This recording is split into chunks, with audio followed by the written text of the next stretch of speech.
मगन और छगन दोनों ही मन चले थे।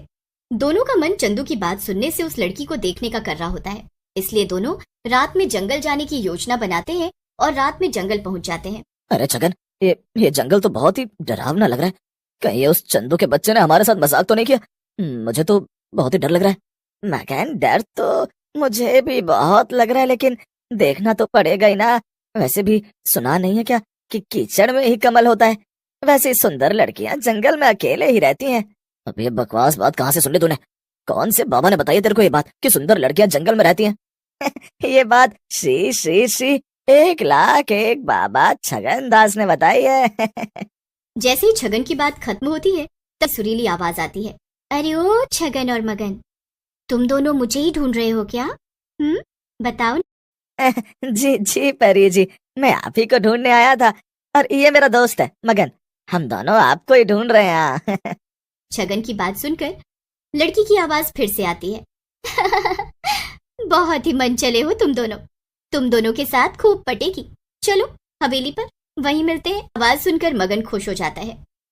वाह, हवेली पर तो मैं मतलब हम दोनों चलना चाहते हैं, लेकिन आप भी तो सामने आ जाओ, जरा हम भी तो देखें कि इस कोयल सी आवाज की मालकिन कौन है। मगन की बात सुनकर चुड़ैल एक लड़की बनकर उन दोनों के सामने आ जाती है। इतनी सुंदर लड़की सामने देखकर छगन और मगन हैरान रह जाते हैं। अरे मगन, वो चिंदी चोर चंदू तो सही कह रहा था। ये तो सचमुच परियों से भी ज्यादा सुंदर है। अगर ये फिल्मों में आ जाए तो सारी हीरोइनें बॉलीवुड से भाग जाएंगी। सही कह रहे हो छगन, ये लड़की तुम्हारी भाभी बनने के लिए बिल्कुल सही है, समझे? मगन और छगन को अपने को यूं घूरता देख बोलती है, क्या हुआ तुम दोनों को? क्या मैं सुंदर नहीं हूँ? और अगर तुम दोनों को नहीं चलना तो तुम दोनों वापस जा सकते हो। बात सुनकर मगन और छगन दोनों घबरा जाते हैं और बोलते हैं, अरे नहीं नहीं, हम दोनों तुम्हारे साथ चलेंगे। वो हमारे पूरे गांव में तुमसे कोई, इसीलिए हम थोड़ा सोच में पड़ गए। चलो चलो। छगन के गालों में हाथ फेरते हुए बोलती है, तुम दोनों बहुत ही मजाकिया हो। तुम दोनों के साथ बातें करने में मजा आएगा। फिर छगन और मगन की ओर चले जाते हैं। दोनों जैसे ही हवेली के अंदर घुसते हैं, हवेली का दरवाजा अपने आप बंद हो जाता है। ये देखकर मगन घबरा जाता है और बोलता है, ये दरवाजा अपने आप क्यों बंद हो गया? क्या चक्कर है ये? कौन हो तुम? मगन की बात सुन गर्दन छगन और मगन की तरफ घूम जाती है और वो एक चुड़ैल के रूप में आ जाती है। मैं वही हूँ जिससे मिलने के लिए तुम दोनों मरे जा रहे थे। अब सामने आ गई हूँ तो घबरा रहे हो। चुड़ैल को देखकर छगन और मगन की हालत डर के मारे खराब हो जाती है। दोनों हवेली से भागने की कोशिश करते हैं, लेकिन हवेली का दरवाजा बंद होने की वजह से भाग नहीं पाते। कहाँ भाग रहे हो मेरे जमूरो? तुम दोनों यहाँ आ तो गए हो, लेकिन जाओगे मेरी मर्जी से ही।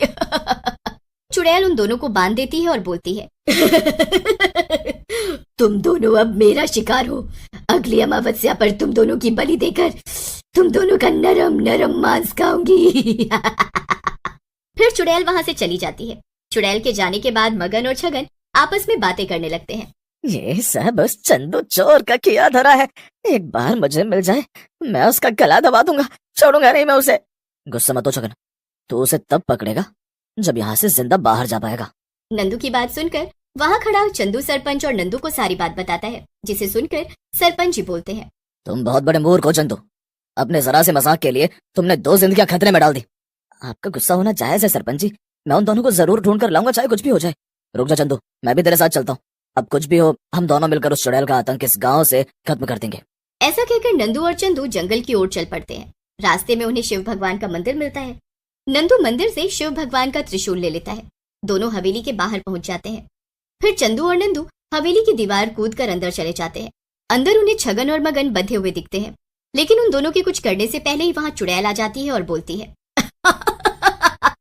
चंदू कहाँ जा रहे हो मेरे घर को तोड़कर? तुम दोनों को तुम्हारी मौत यहाँ खींच लाई है। हम दोनों तो मरने के लिए ही आए हैं यहाँ। या तो हम दोनों अपने दोस्तों को बचा कर ले जाएंगे, नहीं तो हम भी यहीं मर जाएंगे। नंदू चुड़ैल की छाती पर त्रिशूल गाड़ देता है। त्रिशूल के लगते ही चुड़ैल वहीं गिर जाती है और मर जाती है। फिर नंदू और चंदू मिलकर छगन और मगन को भी छुड़ा लेते हैं।